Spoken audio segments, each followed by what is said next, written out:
या लावणीसाठी आमचा मुंबईचा प्रेक्षक वर्ग आज या ठिकाणी जमलाय। तीच मराठी लावणी ढोलकीच्या तालावर आणि घुंगराच्या बोलावर आता आमच्या पुणेरी मैना नाचून नाचून करतील सगळ्यांच्या दैनाच दैना। तर घेऊन येत आहोत लावणी सम्राज्ञी अलकार आणि पुणेकर आणि त्यांच्या सोबत येतील त्यांच्या साथी नृत्यांगणा आणि ढोलकीला साथ केलेली आहे अहिल्यानगर जिल्ह्याचा ढोलकीपट्टू दत्तात्रय ढोकळे कुळधरणकर आणि लावणीगातील छायाताई काटे पुणेकर आणि रेखाजी पुणेकर। तर घेऊन येत आहोत तुमच्यासाठीच सर्वांसाठी खास असल मराठमोळी कला लावणी।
बोला बोलायचं आहे, पण हे बसलेल्या रसिकचे आहे ना, बसलेल्या रसिक यांच्या जीवाचं नुसतं पाणी पाणी पाणी झालं पाहिजे.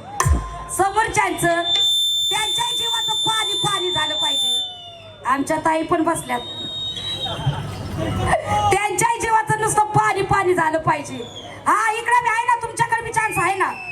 हा हा टाळ्या व्हायला पाहिजे. ते कलाकाराला पैशाची अपेक्षा नसते. हा त्यांच्या जीवाचं नुसतं पाणी पाणी झालं पाहिजे. आणि ढोलकीवाल्याला सांगून आपल्या ठोकळ भावला तुमच्या जीवाचा नुसता चिखल चिखल चिखल झाला पाहिजे. असं जरा पाणी घ्या चिखल. तुम्ही म्हटलं बरोबर आहे, कलाकाराला पैशाची हाव नसते, पण कलाकाराची जी कला आहे ती कोणीच विकत घेऊ शकत नाही. आणि कलाकाराची कला ही कधीच विकली जात नाही, हे आपण लक्षात घेतलं पाहिजे. बरोबर आहे की नाही? तर जरा बारीक तुमच्या जीवाचा चिखल चिखल चिखल वाहू द्या. बारीक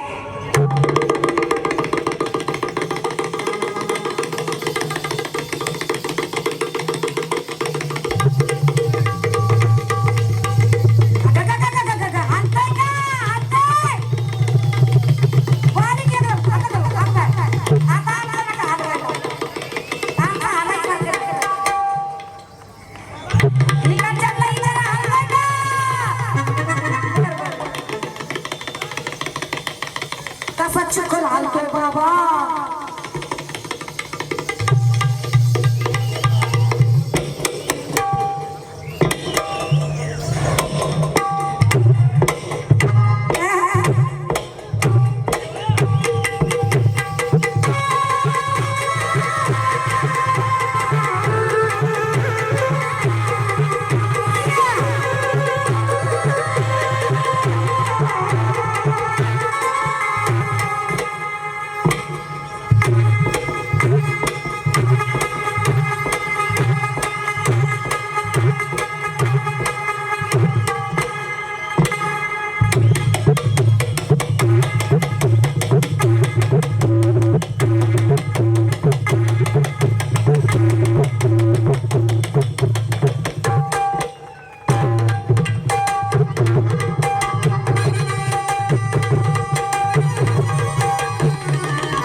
अगो